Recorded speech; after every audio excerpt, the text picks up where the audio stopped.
Welcome, everyone. Welcome, Thomas Jockin, our newest teaching fellow at Halcyon Academy, also formerly a teacher at Pratt Institute. I will pronounce that correctly.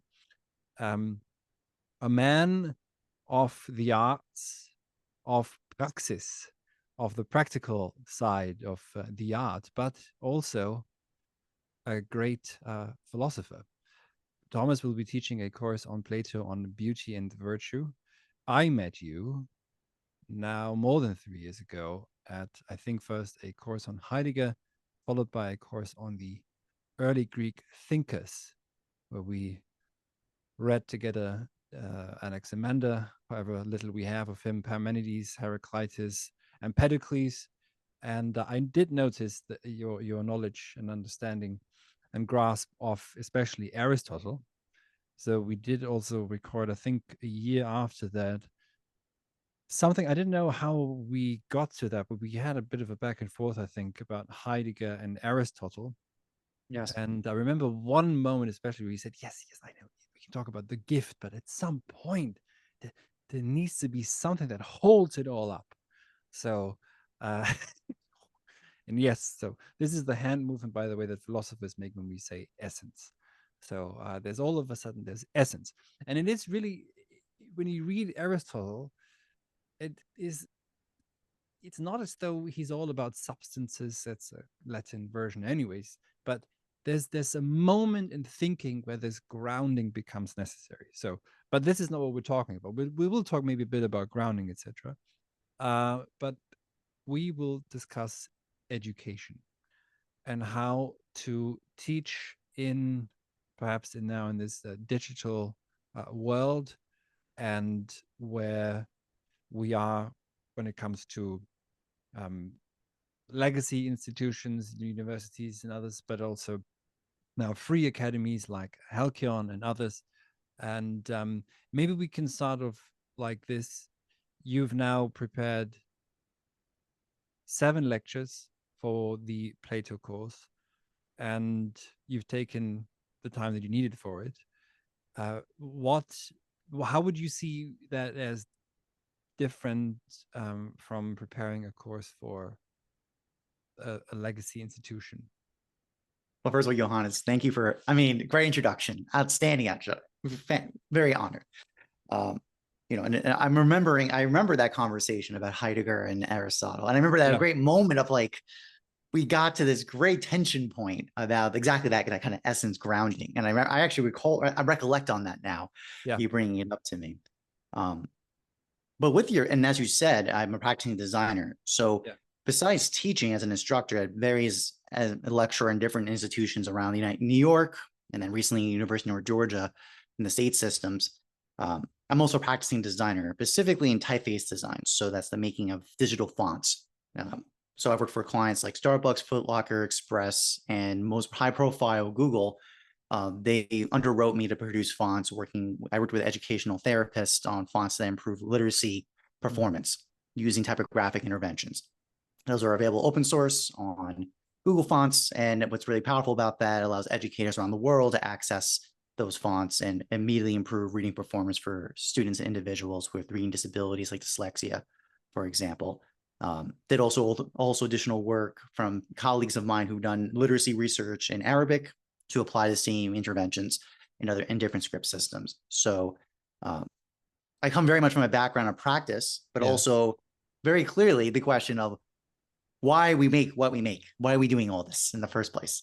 And so that's a very practical point, because that's the whole, like, when you ask this question about what's the difference of education, because I've taught almost 10 years in the design programs, some of the top design programs in the country, as well as the state schools.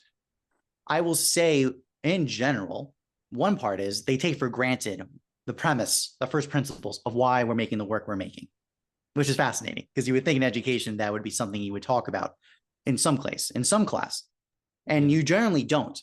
There's a lot of presuppositions built into the equations of your classes. There's already a presumption of what are the norms, what are the expectations, and what are the deliverables of what you're trying to produce. And even in the classes even in my introduction to Plato, when I was an undergrad, the text we read was the Republic. That's it. And it's funny because I say this because producing this course for the Halcyon Academy, there's an entire dialogue about beauty called Greater Hippias. And we start there because it's a great kind of the Elanchus style presentations of Plato, where we're left with this great, like these presumptions of what we think we know, we don't know when we actually push the point. And I think that's a very important kind of first part of the difference, is that programs like Halcyon can give opportunities to reconsider things at their first foundations, which I think is important in the contemporary time period, where we feel like the sense of the direction of how we ended up here. We ended up somewhere that is almost at a terminus. It's not a dead end, but it's certainly at least a moment of pivoting or reconsideration is required. So I think that's very important in the first place, that the presumptions that got us here, something went mistaken somewhere, and we need to move forward from there. So there's that part, versus traditional academies or traditional institutions I've taught at, the presuppositions are built in. They're not going to get addressed. I haven't seen it happen. It never happens. Number one. Number two, the dictum of the measure of the credit hour and rubrics and evaluation. And this is, I have colleagues who teach at the elementary and high school level. And this is even worse there. It's even more extreme. But even in the college experience level, graduate level, it's rubrics all day. Everything's through the rubric, and it's the act of questioning, of not having a pre-baked answer that you get to just evaluate against. That is probably the most deafening, kind of suffocating experience in education in legacy context. They can't allow uncertainty and ambiguity come in, especially in the discipline of the arts, because of the presupposition that this is subjective personal expression. And how could that possibly be evaluated?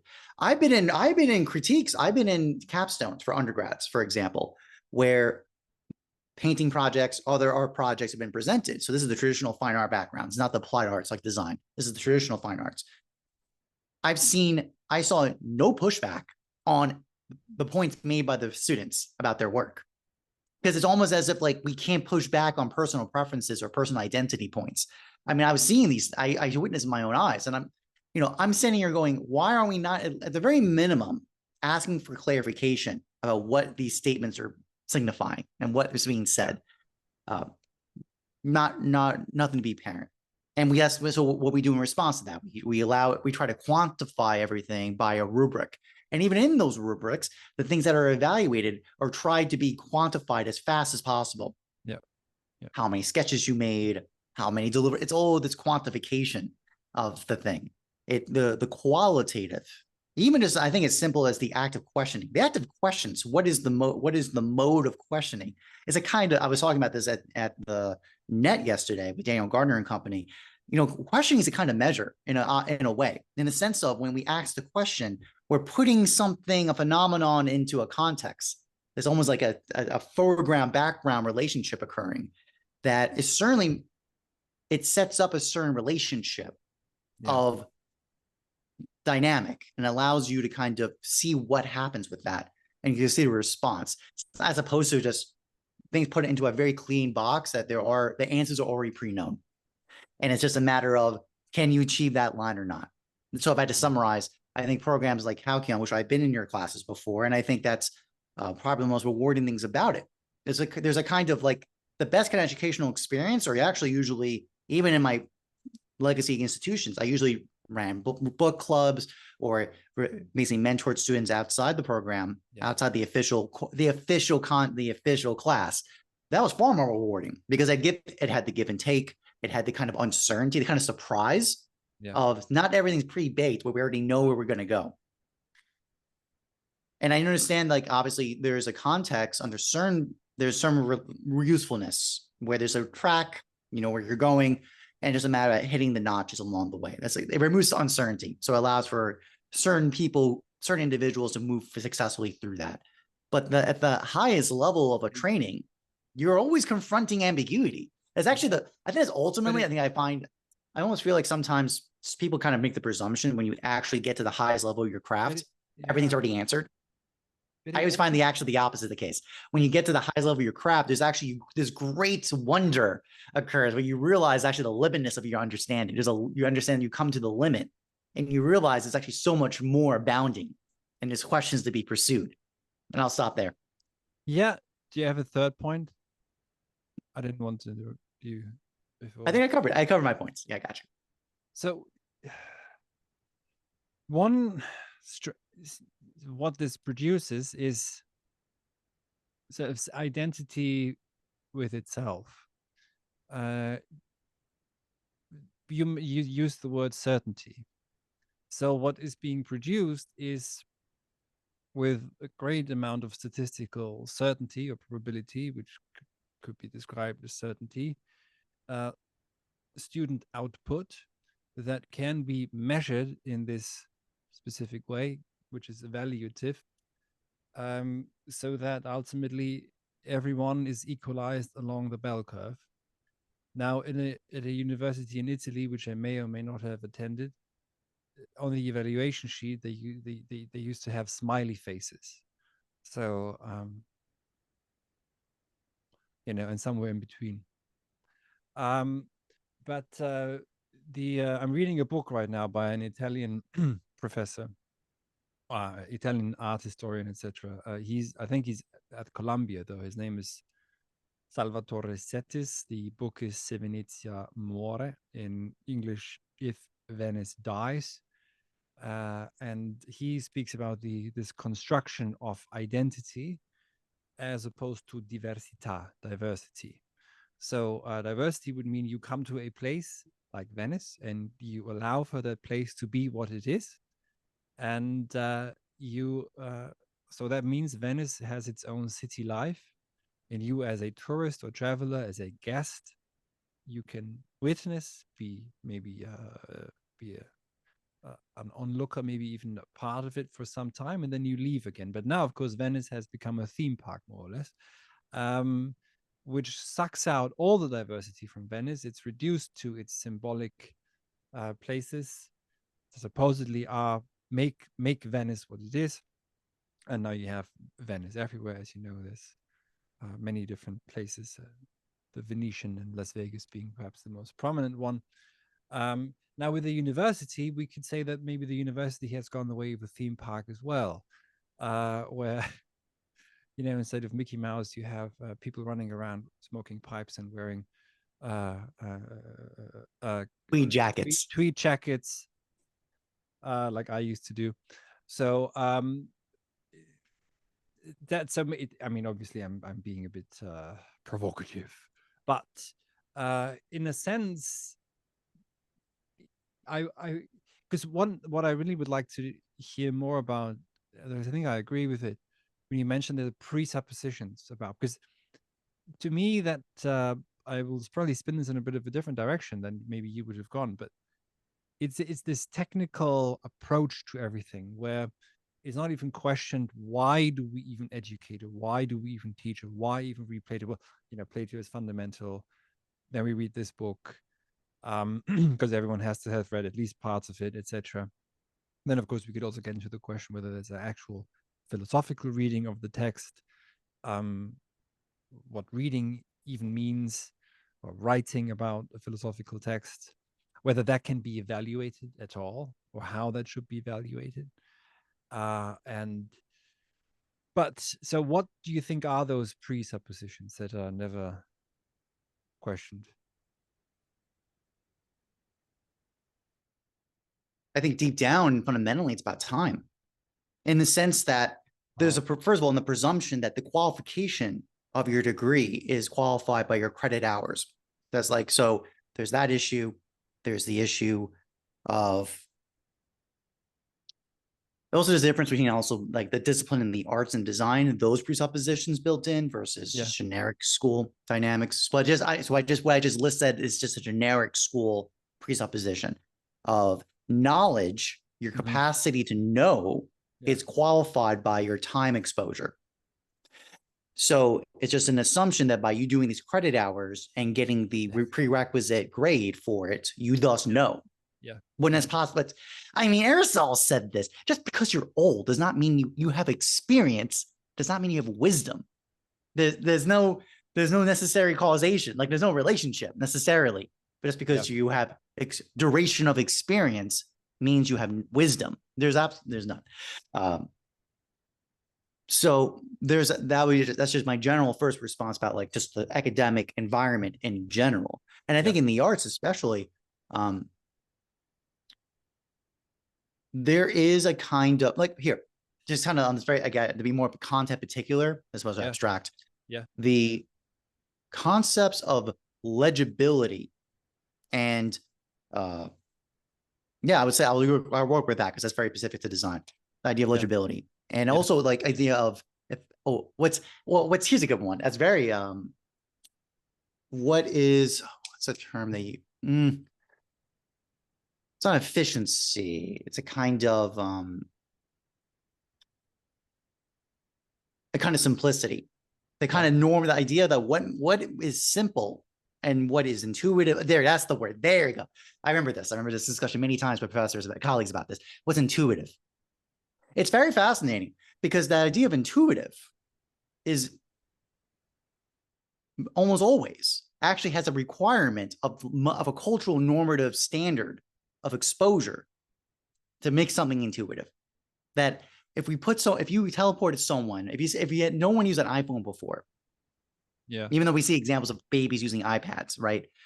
There's two notes. One is that that requires certain context relationships, right? Exposures to come to get that idea of intuitiveness. Without those exposures, you don't that thing that you thought was intuitive and naturally self-evidently obvious. It's not the case. But even on the other part is the idea that this was an inherently a good thing. This is the kind of presumption that designers are going to save the world by these basic creation of intuitive interfaces and experiences. Yeah.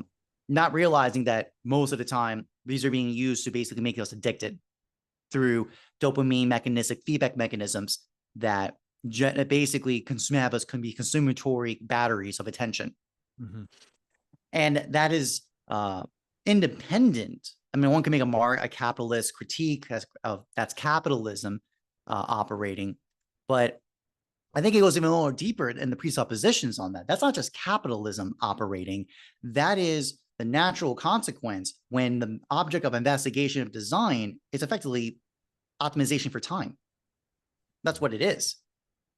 If you don't have an idea what beauty is, and that's actually here to kind of bring it back to the course. Yeah. You know what's funny is that in the course in the art schools I've been in, both my own personal training and my training and teaching, like both in training and teaching, Yeah. beauty is presumed as we know what it is. But yet, ironically, it's actually not even used as a measure of evaluation in the design process, though. It's presumed, but yet never used as an actual measure. I always find that very interesting partly because we think we're so in trepidation to even ask the question, can we even use beauty as a standard of orientation in our evaluations? It's actually quite the opposite. We actually almost always, we use the good. But look at my examples was intuitiveness, right? Efficiency, Yeah. simplicity. This is all based on optimization for time. That's what that is. It's not on beauty. It's something very different. So I'm just gonna the riff. So I use one more generic point about Yeah. education in general, but I'm also giving that kind of both of those on a relationship of time.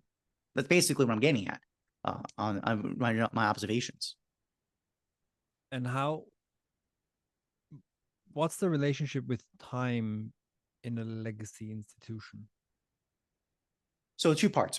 That's the idea of the credit hours, right? The Yeah. entire process here is your credit hours, and that there's a Which is therefore also assumption. sorry to interrupt, is a striking terminology to speak of credit points, I think, across the pond as well, in America, which was only very recently introduced into European universities. So we did not have a credit point system until the so-called Bologna process, which was started by the European Union in 1998 in Bologna, which is the birthplace of the university. And that's where they introduced this homogenization scheme for the entire European Union so that students could be exchanged more easily. That's again, that has economic dimension or basically an economic rationality to it. That was what was argued for. But the funny thing is, of course, that even before then, there was exchange between students. It was just less perhaps efficient bureaucratically how quickly those credit points, which weren't credit points, but how quickly your exams would be approved by your secretary, etc. Because, but this is already a different kind of thinking. It's already an optimization for time, where you don't go, let's say, from from Rome to Paris for the sake of being in Paris and breathing in that intellectual air of that spiritual life of Paris for half a year or a year, and take different exams, write essays, read something in a different language, meet people. But you're doing this for the sake of becoming, well, of taking exams that are part of your overall degree, so that you can efficiently, because it's basically standardized.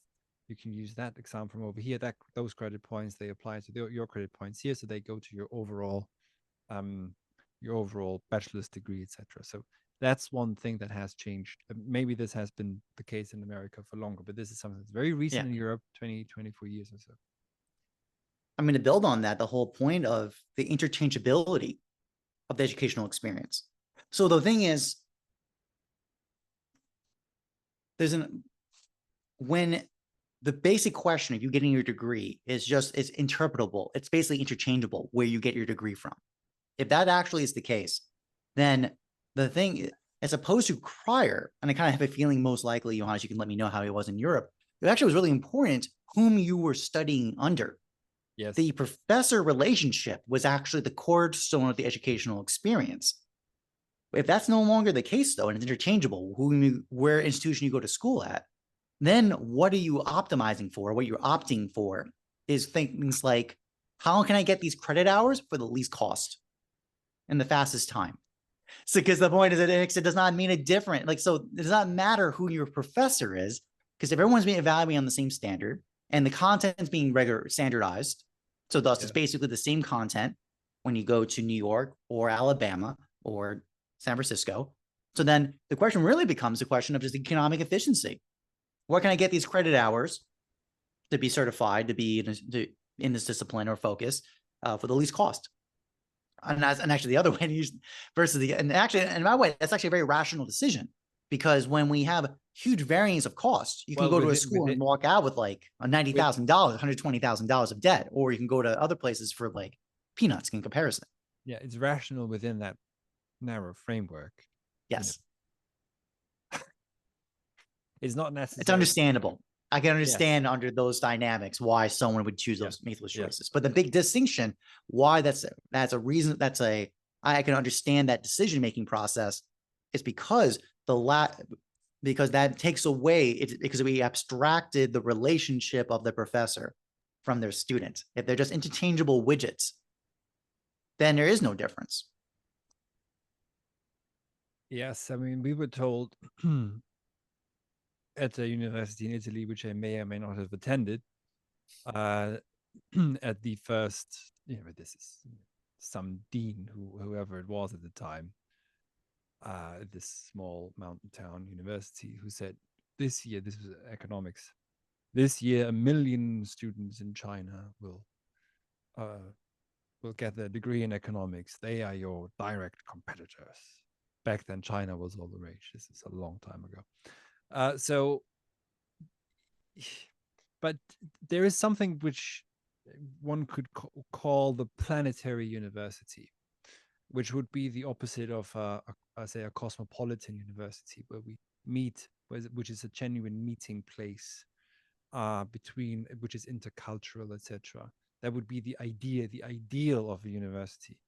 But the university now, as it stands, I think, is planetary. It's globalized. It's very much about ranking, because once everything is at least in principle standardized, all of a sudden what becomes important are rankings. And this is also something very foreign to the European mind, if you can believe it, very prevalent in the UK. The British are all about their rankings. One of the most important rankings is student experience, which to me, until this day, I have no idea what a student experience is supposed to be. Because some of the absolute worst universities, which are very new universities, have the best student experience rankings. which is obvious because they are degree mills where you can get good marks easily, but also the party scene and the town is quite good. So they have a high ranking student experience. Everything else is in the gutter, but that doesn't matter. So Well, no, it does matter though, because this is very important because I have joked about this many times. Um, Education has become daycare. No, really. I say that with it's terrible, but like I already had like, oh, the degree. That's the point. It's like, no, this is a daycare. This is a daycare center for babies. Like it's a kind like that's an imputation on every person, every entity involved in this, because that's what's happened here. We basically created a little 4 to 8 year daycare center to house basically young adults. But we could make and go on, sorry. Oh no, and then that's the point. That is the optimization they are working towards, right? So, and then just a secondary consequence that there's a degree given to this person. Like, do you see the difference? Like a daycare, it's supposed to protect the individual, like protect the baby, so that there's, they're fed and taken care of and nurtured. But it kind of in just like I'll be blunt, not to be vulgar, but kind of like a zookeeper kind of mode where we're just trying to keep something alive. I kind of find education actually in the college level has like rapidly moved towards a kind of theme park daycare. I can use these kind of analogy. We can use these analogies to talk about what the educational experience is like. And notice that has almost nothing to do, or at least at very least, definitely lets it put in the back burner the question of intellectual knowledge development. And I think it's really important because, by the way, here's why I'm kind of circling on this point. It's actually really important, especially in the context of the course, the Plato course that I'm teaching, and also in Aristotle. There's like, I talk about this in the Greater Hippias lecture notes. Like there's a huge contention of like basically the thing that can be both present in and set of, to use the Aristotelian categories matrix. And the thing that Aristotle uses to say that's both present in and set of is enacted knowledge. I always think that's really that's such a powerful point, because there's a big movement in Platonic thought that said that knowledge is virtue, right? There's even Aristotle makes a mark about that in Eudemian Ethics, where nothing is mightier than wisdom. Aristotle agrees that yes, that's correct, but it's intellect. It's a different kind of cognition than necessarily what maybe was assumed what it was. But the point is, this kind of enacted knowledge of the individual that has both the power to be present in an individual, yet it can be universal instead of all. That's actually very significant in the questions of the one and the many. And that's why knowledge is such an important thing. Because think about this. If we think about it, but there's a hierarchy of different kinds of knowledge, right? Because there's techne, kind of like ability. So like shipbuilding, building a house, boxing, those are technes. I box, so as an example. And then there's epistemes, right? So like kind of geometry, for example. It's a very important one. We talk about that in Meno. The interfacing of the epistemes with technes, kind of the generation of things, the coming to be of things, via things, something like knowledge that can be set, that is never diminished, but that's shared by many at the same time. These are really powerful metaphysical questions or observations here. So that's why this idea of knowledge is actually quite important here. And to treat the university, which is supposed to shape the souls of individuals to become good and better and beautiful, is stripped away to be a daycare and a theme park. It's just ridiculous from that point of view. Yeah, by definition, the universitas should be the one and the many, the place of the one and the many replicating itself through history. And yes. So, but go on beauty and Plato then. I just wanted to interject that briefly. Of course. Great point. So, and when we study Plato's actual account of beauty, we realize that it is the foundational kind of pathway to the Platonic thought. And it's brought, and the idea of basically really of the forms, right? Basically like access to the forms, to access the ontology, ethics, epistemology of Plato is through the beautiful. And it's said many times in many of the dialogues, are demonstrated through as they go over in the course. Phaedrus, The human soul's form is from the original appearance or gaining of knowledge of the beautiful, the ousia, the ontos, ousia, ontos, and it's the recollection of that in this material world of the beautiful that gives us a bubbling of awareness. It's kind of divine madness. Because it looks like madness from the appearance on the outside, but it's actually the reawakening of your soul, of what you already, of your form, which is really fascinating. Because that's a very, traditionally, like in Aristotle, for example, we say the gender species difference, like definition of man is rational animal. Plato is presenting here from Phaedrus this idea that it's actually our access of the beautiful that gives man its form, its eidos, right? That's a very interesting distinction, because also the big question is, what is rational? What is even meant by that, when Aristotle uses that definition term? So this is my point, is that like the shaping of the human soul has a very intimate relationship with the beautiful. And in these dialogues we're going to be going over in the course, is to reveal that, is to show through for Plato. To consider the beautiful as some kind of secondary accidental thing for Plato, I think is greatly mistaken from the way these dialogues are being presented. Because also in the most demanding parts of a dialogue, so for Parmenides, the fact of, and Critias, by the way, another example, the beautiful is brought up explicitly as the thing at stake. If this is destroyed or not addressed as legitimate, as the most important topic at hand, then everything else falls apart. For example, in Critias, the idea is that if the beautiful is not absolute and not changing, if that is not allowed, if that's said, no, that's not true, then knowledge, it's said, then all knowledge is obliterated. It's gone. Similar points in Parmenides, exactly the same points brought up on the beautiful. This is not an accident that this is the topic. Like they could have chose justice. They could have chose any other form, but yet they chose the beautiful. They, as in Plato. Plato chose the beautiful to be the form in question where these points come up. So for me, that's why the beautiful actually, as again, we kind of bring back to the Heidegger Aristotle point, and why even as a Aristotelian, I find great value going back to Plato, is this answer: what is the substratum? What is the foundation that holds abiding everything together? The answer I find, this is kind of a conclusion note I make reading these dialogues, it has to be the beautiful. There has to be the answer to this question. Just by the way Plato is presenting these dialogues, that's a little bit more of a personal interpretation in response to reading these dialogues. Yeah. But I think that's in terms of like why talk when again, it's broadening the point. This is beautiful. This beauty that's being discussed in the beautiful is not this kind of subjective preferences that's just of appearances, and even or just subject of fleeting appearances that cannot be trusted, that they're illusions. It's actually quite the opposite. I think I had a call with John Vervaeke recently, where this idea of eidos as the appearance, like translates appearance, right? It's the appearing.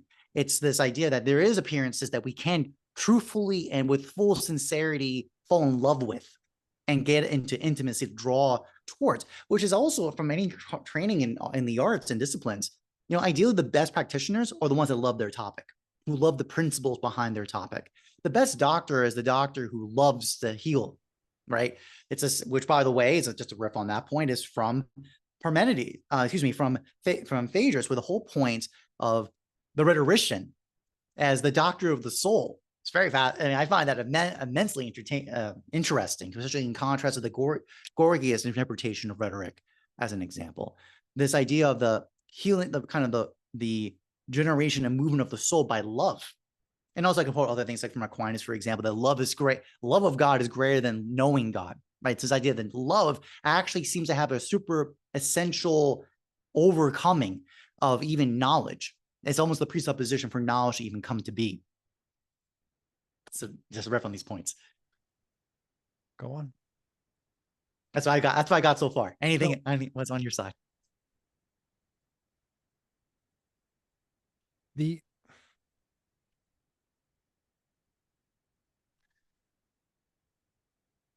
I think when you bring up love, that's crucial, and also insofar as when we think of the eidos, or the so-called forms, I'm never quite sure whether that's the perfect translation. I don't think it is. It used to be ideas more in earlier translations, I think. But I'll probably just say forms. When I have when I taught Plato's Republic earlier this year and read the text again last year and wrote the lectures for it, it does seem to me that the eidos is precisely not given. So in the case of the politeia, the question is, what is a polis in the first place? And it is also the question, of course, that sets everything off, is the question for dikaiosune, so which we usually translate as justice. And now when you speak of love, there must be philosophia, by the way, Plato appropriates that term. It just basically means something like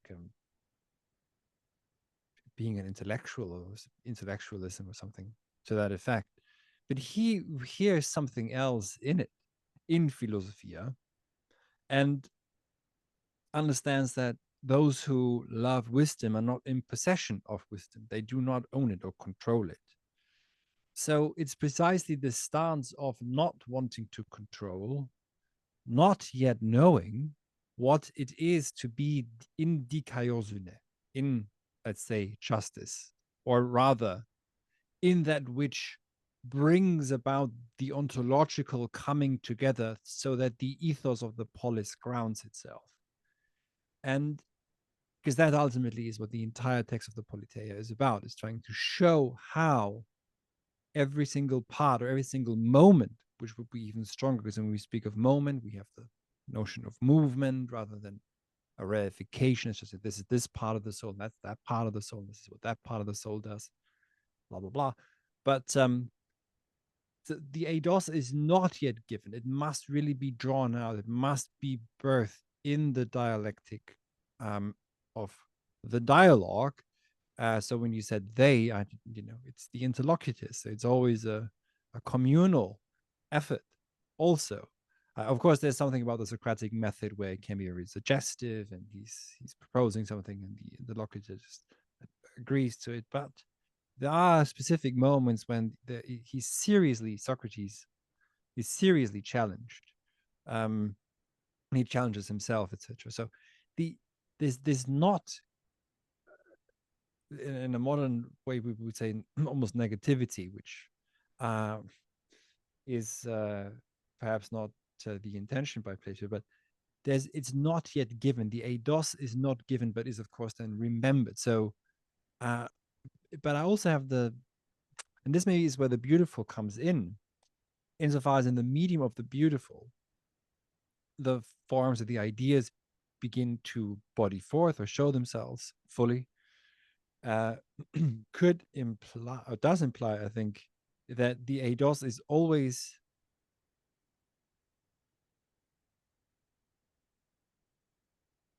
is in a sense repeating itself also historically. It's not pure anabasis. There's not eternal forms forever up there in the heavens, and down here everything is just ephemeral illusion, pure doxa. No, they meet. This meets. There's a meeting place in between, and what shows itself to be can also become a mere shadow of itself. So there is becoming, I think, also in Plato, uh, room for it, and perhaps especially in the beautiful. So we are always, and that's the ethical dimension to it. We are always challenged or required to help bring forth what it means to be just or what it means to be good. It's not ever just simply given.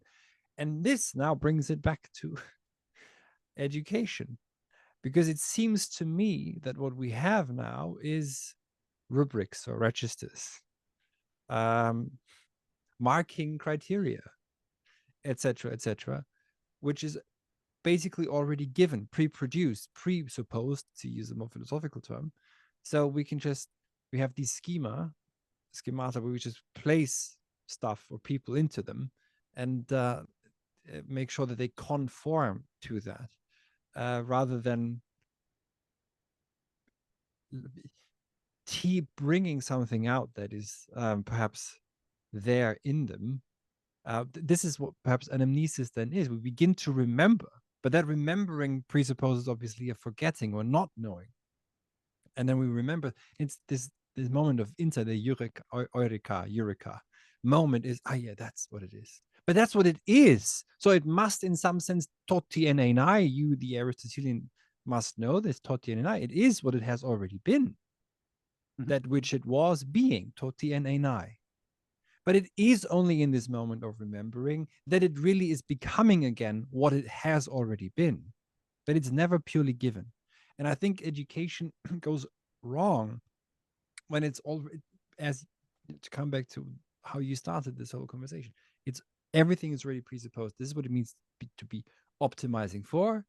So you just follow this trajectory, or this, or can't think of a better word now. So, and that produces a certain outcome. And one of the things I detested the most when I was still at university was that I was supposed to give learning outcomes at the beginning of seminars. Yes. The rubric with the learning outcomes. Yes. Which I never did. Sometimes to the great dismay, by the way, of students. They did not. So they because after a couple of years at university, they're used to being presented with a learning outcome. You will walk away from the seminar having understood Kant's transcendental idealism. I've been reading Kant now for more than 10 years. I can't, guarantee that I know what the hell is going on. And I don't know that Kant was completely certain. Because Kant starts writing the first critique, and it does get very long, and then he has to write two more and one prolegomena in between, and then there's an opus posthumum. It just it mushrooms, explodes. Yeah. Yes. It's now we have this assumption. It's everything's already clear, everything's already known. These are the parameters. These are the information values. Blah blah blah.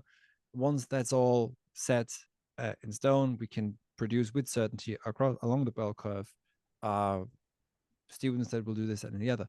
But that suffocates creativity and also genuine Bildung, the formation of the soul, of what it means to be a human being, I would say. First of all, many great points. I would totally agree. Absolutely. I remember when I first started teaching. Yeah. What I would do a lot would be they'd be given the brief and a prompt to produce some work. Yeah. The evaluation would occur, which already is bad by itself, but alas, that's fine. Yeah, well, you've got to do what you've got to do. Well, the evaluation rubric, I would only do it after the work was made. I got complaints. I got rigorous, very strong complaints, because the problem was I was looking at the work, and then based on both the individual students and the group, I would assess what does this group need? What does the particular students need? And then draw out that's the criterion of evaluation I'll be using on, because this is what the students are lacking, right? So using my evaluation of powers. Nope, you got to do it. Nope, they wanted it beforehand. They wanted it before they did the work. They wanted the evaluation, which then shuts off that power of discernment of the particular moment. And by the way, to kind of draw your point of that, so that's the point. It's like usually Plato, there's a kind of like caricature, which by the way, your Kant example, like basically the problem is what people want is the cliff notes. Give me my cliff note bullet points, my 3 points. What's the 3 bullet points? Yeah. To summarize what is the transcendental argument, for example, from Kant. Like kind of in a similar mode, everything has to be pre-baked, pre-presumed, kind of right from the get-go, and you're going to disconnect the response to the particular eureka moment of discernment of the particular moment. And I say that because a lot of a caricature of Plato, we kind of in that mode, kind of thinking, this is exactly it. Like there's kind of like two worlds, right? With this great chasm divide between the forms that are eternal and this disgusting material world that we're trying to flee from. And yes, there are some dialogues from Plato that do. Gnostic then. What's Yeah. that? Yeah. Almost There's some Gnostic. Platonic dialogues that do present that, make some notes about, like basically the soul is trapped in the prison of the body, for Yeah. example. Yeah. But that's not all of Plato's accounts. In fact, as I brought up with Cratylus and Parmenides, it's actually quite the opposite. It said there must be a connection. If there's no connection, we're in this great chasm divide, we're screwed. There is no knowledge then. But the thing is, my reading, Plato does present the connection, Yeah. right opinion. Yeah. The fact that right opinion actually has standing and is actually used with some very strong confidence in Meno, for example,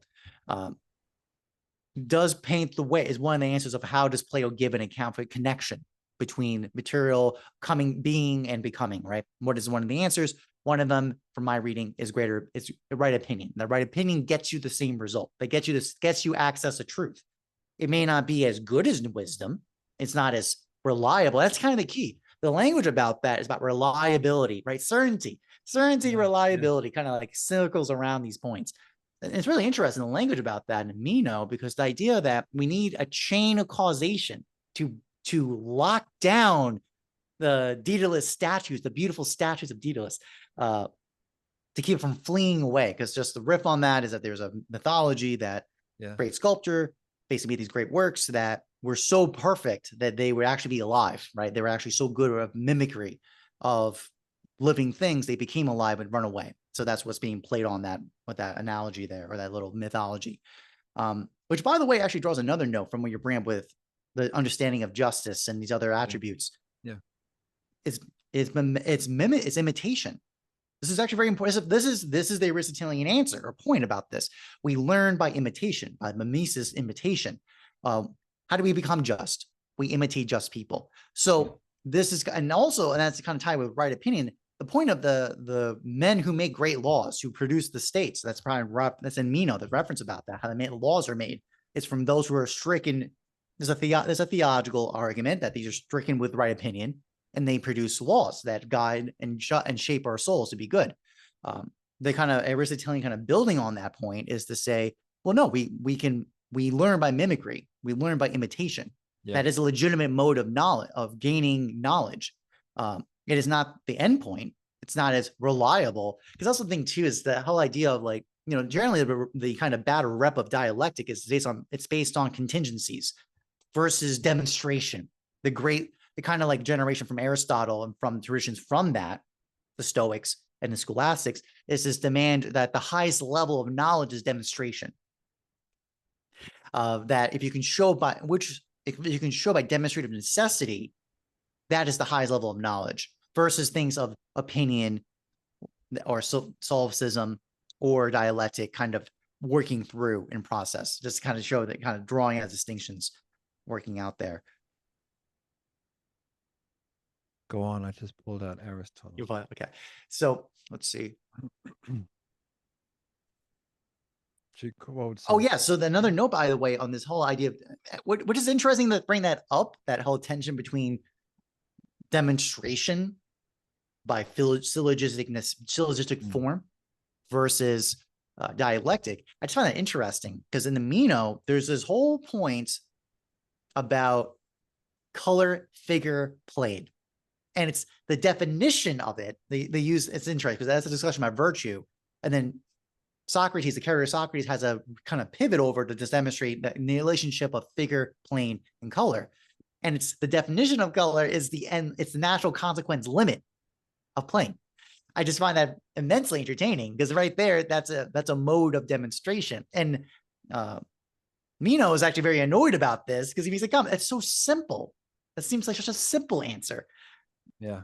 I just find that interesting, just to show even that, the kind of the role of kind of necessary consequence as a way to come to understand things was in Plato too. And that little demonstration within Meno shows that, let alone the demonstration of geometry with the slave boy, which has its own implications of of relationship to knowledge and how everyone has access to it. I think that's a separate issue I brought up in the past. Do you want to get into it? Sure.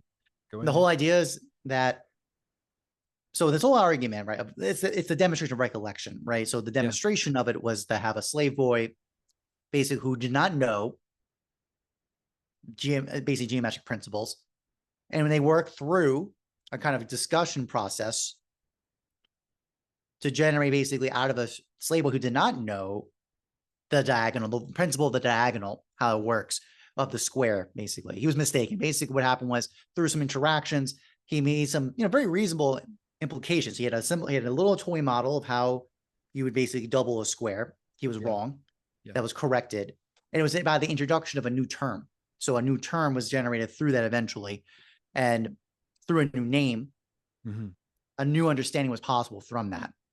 And the whole point was, how could the slave boy have gained access to it if he didn't already have it? So basically, the argument: how do we get something from nothing, what appears to be nothing? The account from there is to say that's the demonstration of the soul already having this knowledge. That's the argument being made there. Just briefly, because I pulled out Aristotle, because I want to uh, uh, quote him correctly in the Greek. Gignetai dekte nemes emperia tois anthropois haigar polai mnemai to autu pragmatos mias emperias dynamin apotelus. And so I still pronounce it in the German way. I have to apologize. But here's the translation. This is from the first book of the Metaphysics. We were just talking about the connection of memory and learning, but also of mimesis and how we learn from mimesis. But so, and the word nemes, which is the word for memory, we also have the mnemosine, which is the mother of the muses, another word for memory in Greek mythology. Now he says here gignetai, also very important. Gignetai is the word for generation or becoming. It is from memory that man acquire, and that is very striking, empiria.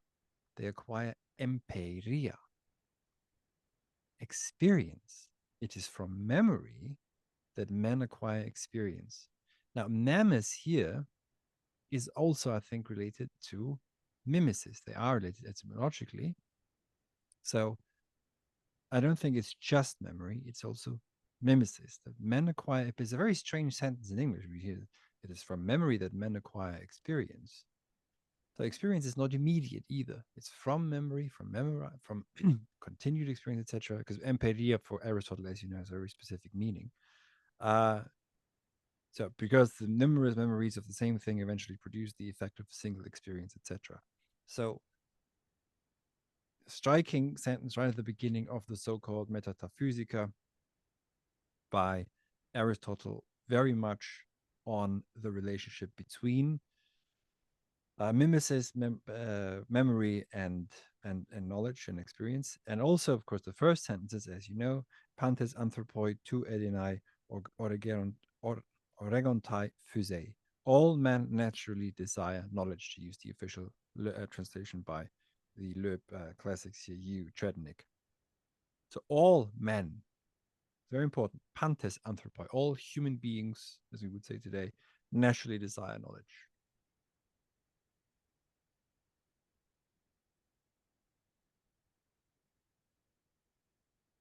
Yeah, I don't know what else to say. I mean, yes, and that's kind of the point. Like that kind of desiring and love, they kind of become to acquire, right, what one wishes for. This is kind of drawing why symposium is going to be discussed in the course, Yeah. right? The idea that, right, and which is interesting because one, that love is intermediary between wisdom and ignorance. There's that relationship to it, and then we have a kind of, we are a beloved, we are, I mean, a lover who are in pursuit of a beloved in this case. Yeah. It's That is a very different relationship than the kind of quantified, here's a rubric, Yeah, here's a syllabus and with a it's rubric. which is also so because it's almost it is this. We Before we hit the record button, we mentioned briefly Jean Baudrillard, Baudrillard, as the Americans usually say. um I have too many R's in the pronunciation myself, so I usually get slapped on them. Can't whatever. Anyway, so but it's a simulacrum almost of everything that could be or should be. And because it uses the language still, but it's not really. And what it should be or could be, because it has the shadow of the good, because it is all about optimization, but it is not about the good that is in and not just in and for itself, not just for itself, but uh, and also, but this is where we have to be non-modern. I think you mentioned this just now, is that something calls upon us and opens itself towards us. Um, and in that opening, we are called upon to respond to what is the question. You know, these questions are this, by the way, how very funnily enough, Kant opens the first critique that human reason is addressed by questions that it cannot hope to answer. At least he thinks that cannot be answered. But that is the Greeks called that thaumatein, wonder, that initiates philosophy. It doesn't end in wonder, and it doesn't end always in aporia either. You do get to a point where wonder disappears, and you know. But the initial is being drawn. The beginning is being drawn in by that which is calling upon us, opening itself up to us, and demanding something of us to respond, to be responsible. And of course, when it comes to modern education, contemporary education, etc., it's more about what do I want? What do I get out of this? Well, right? We're optimizing for, well, this degree from this high-ranking university will get me X. If I get published in this journal as an academic, I increase my impact factor by that amount, which, as you know, gets me to this than any other. So you're no longer writing for the sake of asking what is the truth, what is good, which should guide any and all philosophical inquiry, no matter what you ask for. Um, but really, have you quoted all the right people, and have you criticized all the right people, and have you made sure that you're discussing without having any real stance, taking any real significant stance, and so that to me, that's at least what I don't know what it's like in your field, but in philosophy, that's very much what's happening. Nothing seems to be at stake in it. Two notes. One is it's very fascinating because the biggest issue I've run into with students Yeah. is, God forbid, I give them a bad score. God forbid. Well, yeah. I'm just saying, because actually this is very important. It's funny because, they would rather a basically like grade inflation. Basically, what I'm getting at is grade inflation. What is the incentive to prevent grade inflation? There's been plenty of research on this. It's been like, basically, at this point, you basically had to be brain dead to get a failing grade. Like you had to literally not do the work to get a failing grade. The person, if you do the work, if you just literally just hand something in, you're by the definition going to get most like minimum C, versus what you really should get, which is like a D or an F, even if you handed it in and it's still trash. You should still get an F. But no, but that's see my point though. Like that's incomprehensible. It doesn't happen. The only way you get an F now is by just not doing the work, just abstract, just completely not doing it. I'm only saying this that there is no the reason why this has occurred because there's no incentive to not do it. That there's all the incentive to just float the grades up and just let it just basically everyone like on average have a B plus A. Yeah, it's What's the reason not to? No one's holding you accountable. The students aren't, the administrators aren't, your co-faculty aren't. So there's no reason not to do it.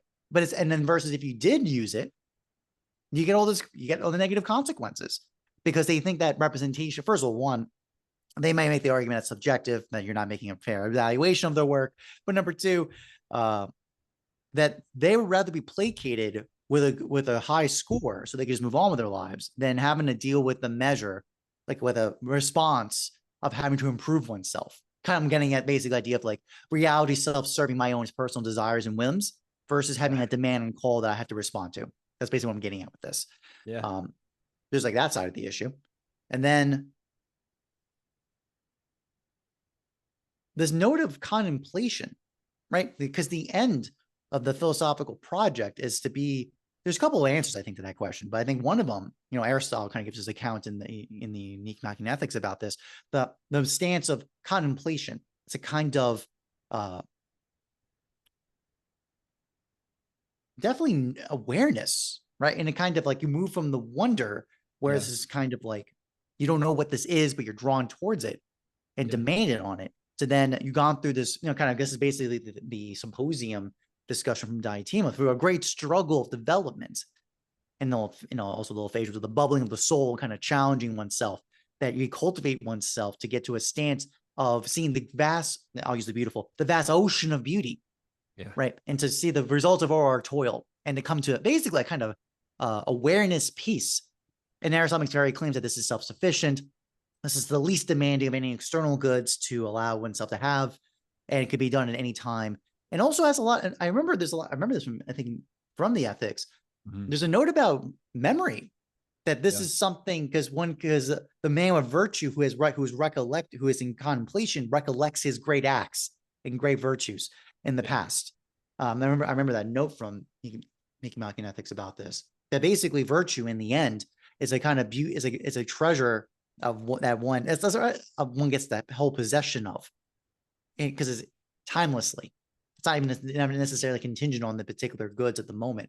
And then kind of drawing Eudemian ethics, the point is if you do virtue for its rewards and its output of results, that was only virtue and accident, not nobility. The kind of that term nobility has a very special kind of laudableness, that you're doing these things for their own sake and that their own reward. And part of that is having the presence of having with you at all times.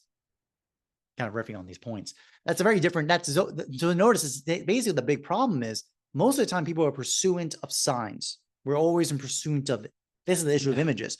We're always pursuing some image, some sign that's going to give us happiness.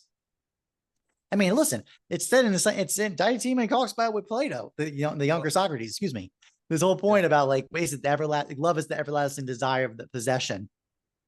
And I think about this a lot. I've been chewing on this for months now. If that good is what gives one happiness, this everlasting possession of the good gives you happiness. Yeah.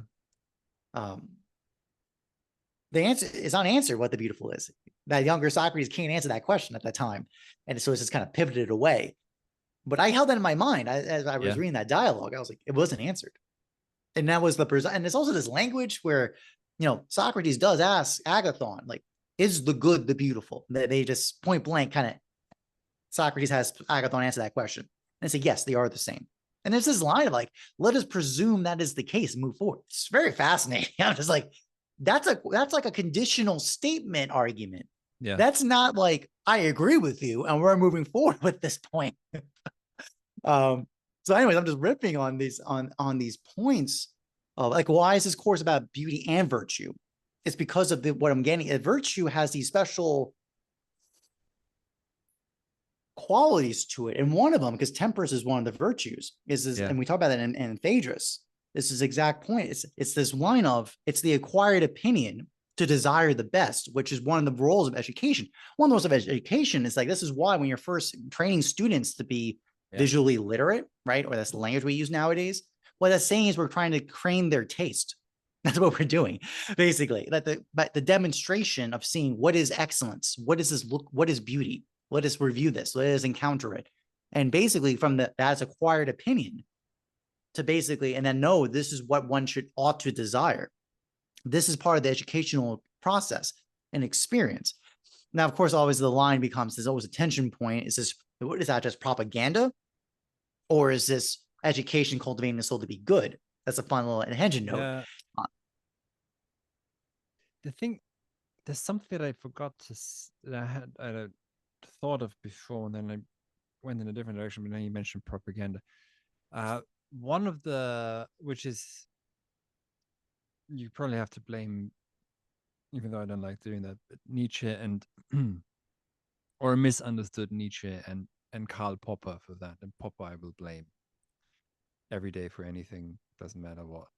But this almost conservatorial reading of Plato, as he Plato provides the blueprint for Christianity, and with the intention of it. And Christianity as a conspiracy theory is also a conspiracy, etc., etc. And it's such a superficial reading of Plato that one shouldn't even really entertain it. But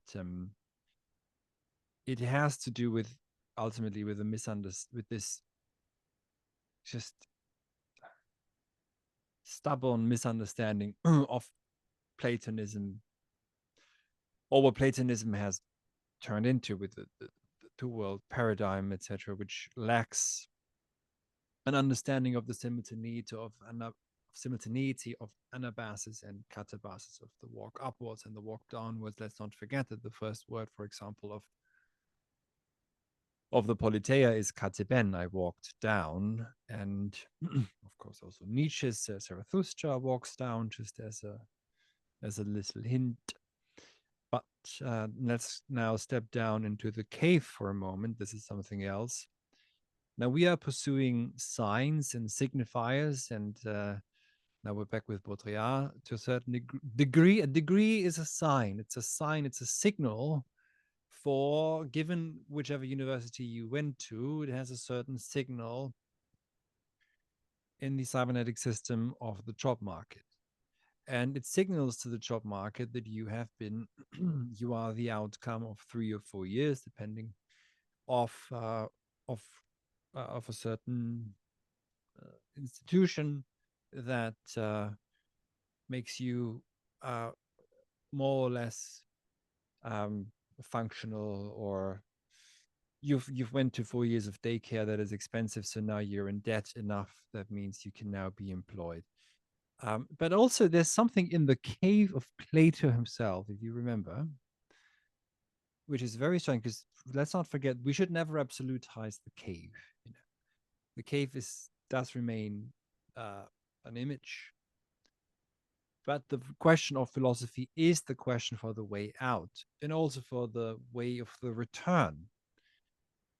And because the signs, the doxa, the illusion, that which only seems to be, is structuring the world.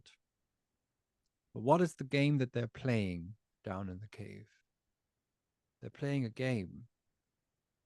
They're playing the game of remembering the order of the shadows moving by. Do you remember? And those, or the one who is capable of remembering, or, well, that's a different memory than the deep nemes or mnemosine, or that's not anamnesis in the Platonic sense. They just remember. It's not that deep recollection. That's anamnesis, but they It's remember. recall. Go ahead. It's recall. That's what that is. Yeah. Recall. There was exposure to a stimulus, and the game is the who's the best at recalling. Recalling the order of the shadows. And I Yes. remember teaching this at Warwick University, and I said to them, look, first year students, so they're not completely destroyed yet. So I said, what does it remind you of? Is there anything that you could say that this is? And sometimes, some years, they looked at me like, what is this idiot on about? This is relevant for the exam, what he's teaching us now. Let's get on with it. But there was one year when there was, some people in there, and they said, yes, that's school. That's school. And it's ultimately, when you do multiple choice tests, you have memorized the correct answer that can be verified. And that is within a certain rubric, etc., that can be very quickly also mechanically be marked. That can all be done. Multiple choice tests, you don't even have to look at them. You just, if you stamp on it, then the machine can read them. So, and then you get a prize. They play this game in the cave to get a prize. So Plato does here describe paideia, because the book 7 is all about the paideia of the philosopher and how the philosopher can be educated and formed. And paideia never comes without its opposite. It never comes without apaideia. So there will be paideia, and to a certain degree, now this is where uh, where you know it, anyone post enlightenment will, oh God.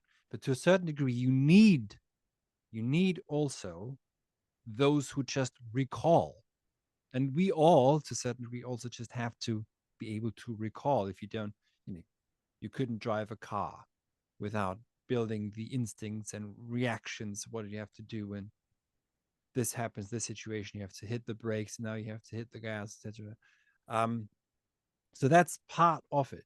But if that's all there is, then it's suffocating the soul, it's stifling the soul, it's destroying paideia. But paideia is so there is, but so there is.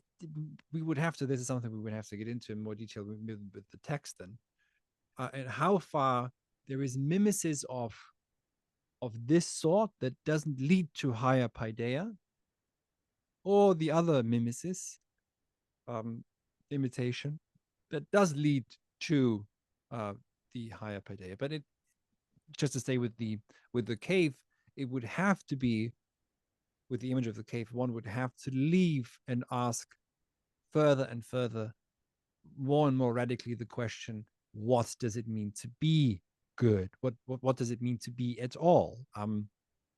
And without knowing anything, because those who sit down there and look at the shadows on the wall, they know everything already. That it's all, the knowledge is already there. It's just simply about making sure that you've memorized the order well enough. So that's perhaps my final thought with this, but not to you. I think a big note, by the way, in the art training, what you just said in those examples is a preset, basically confined, Yes. concern, prebate. It's everything, the demarcations, right? The kind of idea of freedom and the kind of surprise. One of the elements about the beautiful, right? The most important element about it, I think generally I've found from cognitive science, to kind of who've investigated this question, so Vervaeke talks about this, is this element of surprise. Surprise is actually a very essential quality of the beautiful, in the sense we brought up, it's these glimpses. It's a sudden revelation that kind of strikes through, a kind of kairos, kind of boom, like kind of strike through. Versus, and I say it because it comes from information theory. So the idea is that there's basically this difference that kind of reveals itself from expectation. When things become normalized and via expectations, it actually does not have information. Yeah. It comes background noise. It fades into the nothingness in the background. And I say that it's just, so it's kind of like, from the art training background, if what the purpose of art is not subjective preferences, self-expression of one's preferences kind of emanated out, maybe mediated through cultural interfaces like identity, things like that, social political identity, etc. Mm-hmm. It's supposed to bet the highest art's excellence is the striking of reality. It's supposed to be these strikes. It's supposed to be an instrument of polysemitic striking through of works of art that have information and value, kind of like, a shock, a surprise, of revelation. So this is why you can read Plato. This is why you can read things like Kant's work, or you can read Plato, and you can't just summarize. You can't read. It's not to be read once and you call it a day. Like, you got it, pack it up. You can just summarize, give me a summary, boop, boop, and move on with your life. That's depth. That you're literally killing it. You're killing the art. You're kind of just, you're literally strangling it, suffocating it. You're actually denying it its real value. And I say that because in the Platonic dialogues, the poets are referenced many times. The arts Yeah. are quoted many times to be the generative, and Aristotle too. They use poetry and the arts to generate through their images, to work through, to kind of draw out. It's almost like their offspring, kind of like the offspring out their thinking. Let alone things like Shakespeare. Who's which philosopher I was reading recently? He made a comment. He gave a lecture once. He made a comment. The English language really only has any redemptive value because of Shakespeare. And so much of our understanding and our idioms and our way of Yeah. understanding with English comes from Shakespeare. So the arts, really at the most highest excellence, has this kind of surprising striking through. But you notice, if we basically notice, this requires a kind of freedom, of a kind of unexpectedness, a kind of, not everything will be preset and known. It requires, I'm trying to use the language from business talk, synergy, the kind of idea of surprising revelational, of creation. These are the exact opposite of the pre-baked curriculum rubric that is everything's preset, and we're just following the formula. We're we're kind of following through the formula to kind of get to the expected outcome. Yeah. These were all just, as we produce more work, students who have this and produce work like that, you're actually, it's depreciating assets. You're actually creating students of less value, because what art is supposed to do is supposed to be a strike of revelational understanding, or even in the applied arts, at least an attention, which is whatever. We can talk another time about that. Yeah. So the close on all this Yeah. is that also another thing too is actually kind of circle back with time. The reason I'll tell you, as being a professor, actually it's really hard to actually really evaluate someone's work. Yeah. To really evaluate it, to question it, to pursue it, kind of draw out its contradictions, to draw out its conflicts. And I did this because I've taught classes where students, I would have essay modules. I hated those the worst, because I got to sit there and actually read there. I got to sit there and read it and then mark it up and do the whole thing. Oh, trust me, again, it's incentives. What's the incentive? Give me multiple question. Give me the multiple question, the multiple option. I'll just have the students select from the preset block, two which are obviously going to be super easy, like obviously not applicable. Maybe one of the two is reasonably close. So we're just evaluating if they read the text close enough, for example. That mechanism is not very useful for, really, I think, on the highest level of intellect and of not recall but recollection. That's the ability to say, wait a minute, I read something. Wait a minute, this idea of imitation from Eudemian ethics, of cultivation of education. Oh, this is just like right opinion talked about from Meno. Do you see there? That's an example where there is a kind of a recall of the base form of the base material, but then the creative act is the pairing together. It's seeing the correspondences. To kind of see the rhyming and the rhythm and the rhyming between these two distinct things. That a rubric can't give you that. A multiple choice questionnaire mechanism cannot give you that. Yeah. That is the hard work of cultivating real intelligence, is it kind of generate those innovative, from Aristotle, the bring before the eyes. Great analogy does that. They kind of the kind of intellectual acts like that brings before the eyes new revelational realities, to bring to give new understanding to reality, to phenomenon. Yeah. Or else this being stuck in the cave. One could read this in many ways. What are the shackles? Post Kant, we would say they're self-inflicted. Um, uh, Self-inflicted immaturity. Unmündigkeit is the German word. So not being willing to speak, not having a mouth for oneself. That's Unmündigkeit, basically what it means. But it's self-inflicted in post-Kant. Maybe not so much for the Greeks, but there is that even the moment of when someone gets up or is being freed. I think it's in the passive in the Greek. That indicates what you mentioned before, freedom, and that is, as things get more and more streamlined to produce certain outcomes, gets stifled. And unfortunately, that begins very early now. It begins at school or high school and doesn't end with university. Usually, one would go to university, if, to quote Wilhelm von Humboldt, if you find it within yourself, that self-actus or selbstactus, self-act, of wanting to pursue Wissenschaft, science. In the Wissenschaft is broader than the English science. So, well, science used to be very broad, at least 200 years ago. Now it just means natural science. But science, Wissenschaft, means the humanities, the arts, creating knowledge, wanting to know, and also preserving knowledge and playing it forward to the next generation. But that must be a self act. So it must be required from within one's freedom rather than external demands such as a ticket to the middle class, or any such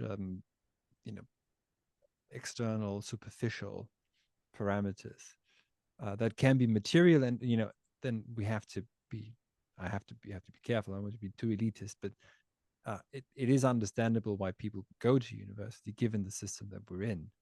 As you said before, it's rational within a certain framework.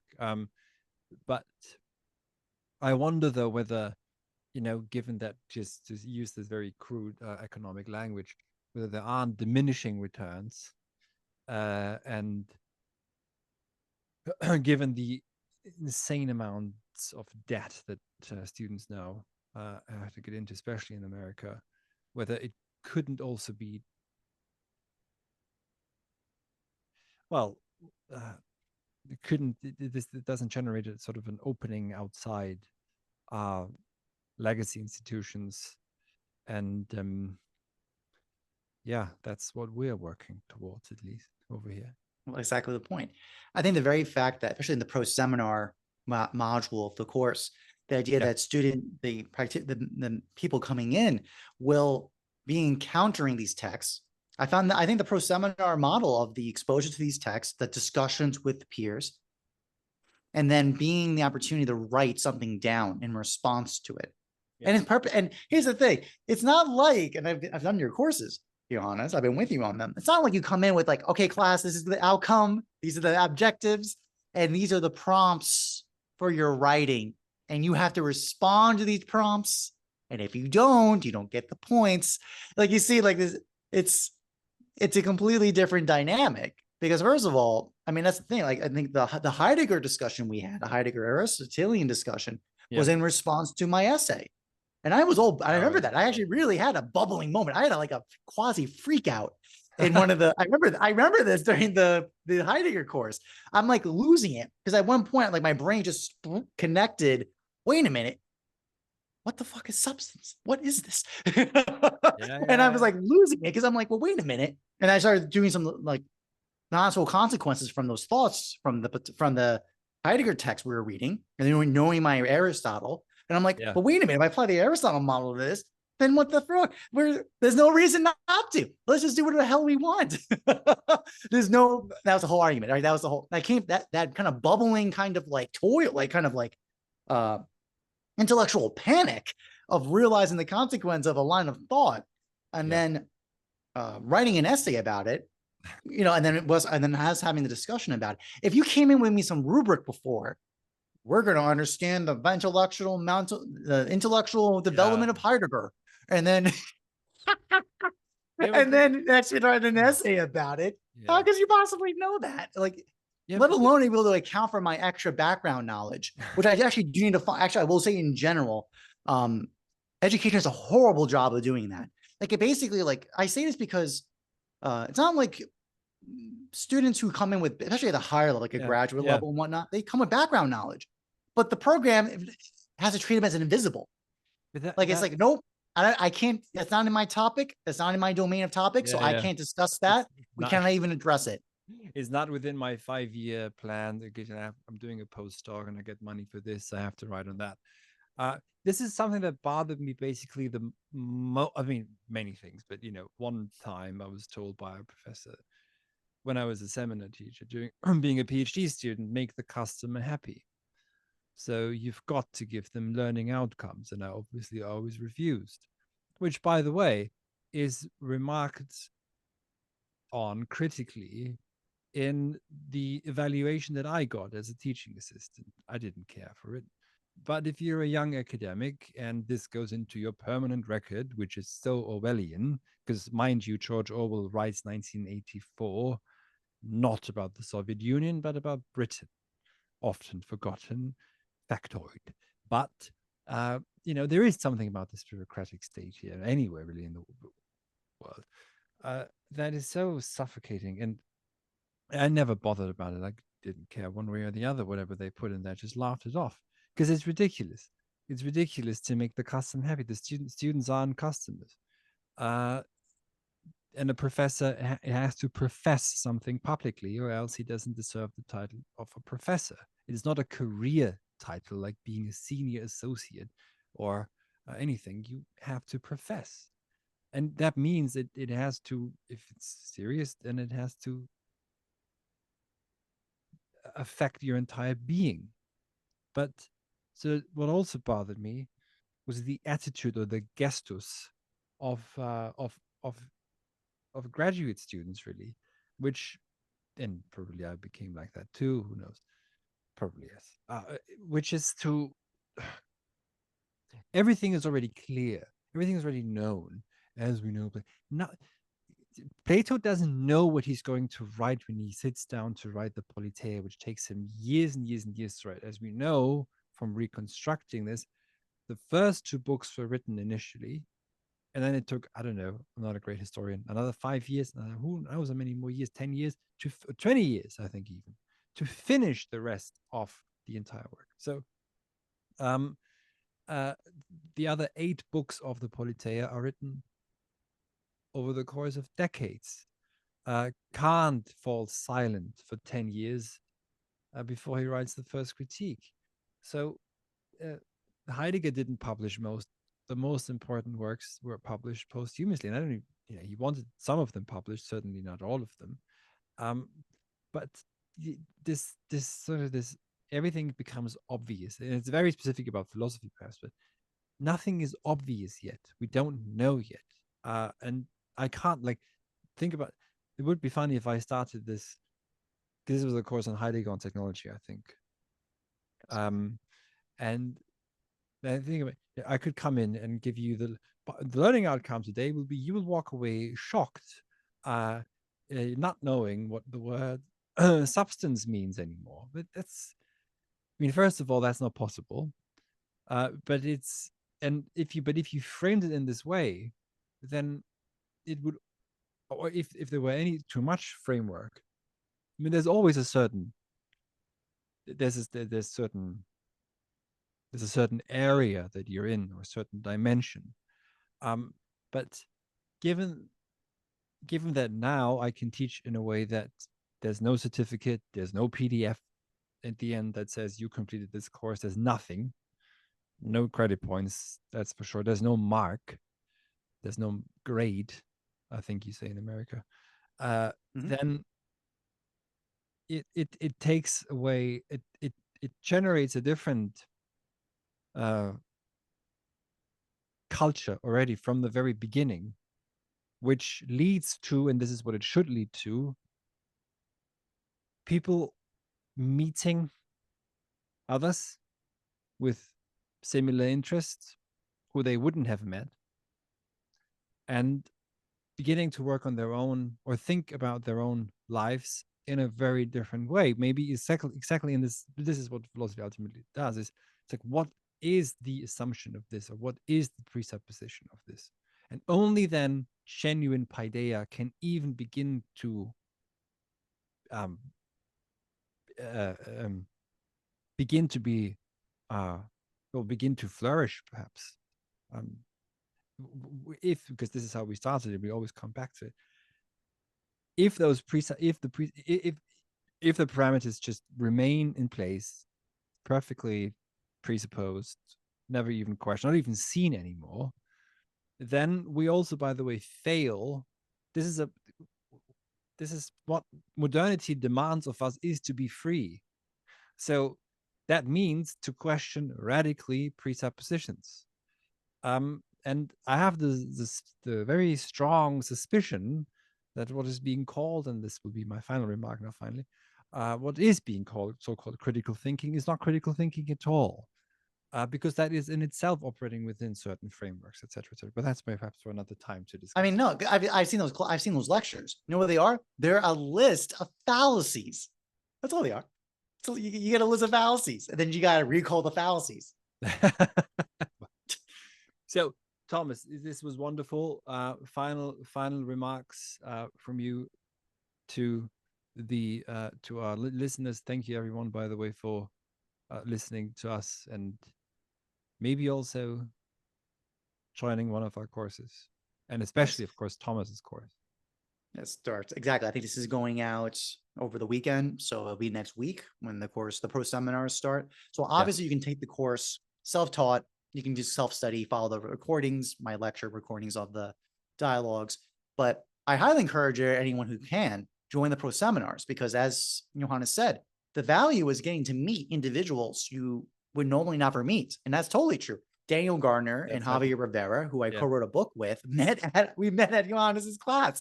So there's opportunity. That's the thing. I always find this very important.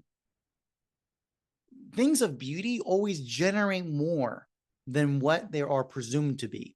There's always this, the whole point is when we lock things into boxes of preset definitions and preset objectives and criteriums, you may get exactly what you optimize for. True. But look at how much usually they omit out all the possibilities of what else could be there. Not just in the actual like kind of either or dynamic, but in the more the generative sense of you come into a course or maybe learn something about Heidegger, or in this case, Plato and beauty and virtue. You may come out with a lot more than just the initial points discussed. Generally, most great things in life always have a spoken and an unspoken part that always go together. If you just focus on the spoken part, you omit out the unspoken side, which is just as much a part of life. Half of life has no name. I think that's very important, kind of mindset to think about. And the beautiful absolutely has that quality. The strike, the beauty is always there, but we only get to encounter it in strikes, partly because of an act of recollection, as we discussed in the course. So the point is, the pro seminars, besides meeting individuals you may have relationships with afterwards, obviously not the purpose, that's the key. It's a pretense, not the purpose of it, but it's a pretense for the meeting. That's very important. You might get those meetings and people you may have never met before who are like-minded and curious in a state of wonder about this question of something we think we would normally take for granted, to say, what is the beautiful? What is beauty? We investigate Plato to find out, and we see there are consequences that helps us understand Plato much more significantly because of a pursuit of the beautiful. And we can do that together with fellow colleagues who are interested in this question in a pro seminar that meets five times, where we're discussing the dialogues with prompts to have you meditate and discuss with each other. And then you close off with, again, as I said in this discussion, one of my favorite parts, an opportunity to write a piece of small text, reflecting on the dialogues and what this means to you and your background. I used the Heidegger course to meditate on my relationship to Aristotle and Heidegger. And I think it was very rewarding in my own experience. You may come up with something completely different. And I'm very excited. And I think that's so powerful about the beautiful. It has those possibilities built in. So I highly encourage you to join the pro seminars if you can. I also, if this is something you're curious about, just in general, finding out, there's more one-on-one, like a discussion like this with Johannes. I do have tutoring options available, one-on-ones. Those are available. We have some people already signed into that. I'm very excited to work with those pupils, and I'd love to have you as well. So that is the course. That's my American yeehaw pitch. But I think in general, I think I'm very excited to teach this course. I think this is what ideally what education is supposed to be about, the cultivation of the soul that is curious and full of wonder. And I would love to have you join me for that course starting next week in the pro seminar. Excellent. Thank you so much, Thomas. And thank you, everyone, for listening. And we see you around. We shall retire now. Good night. Good night.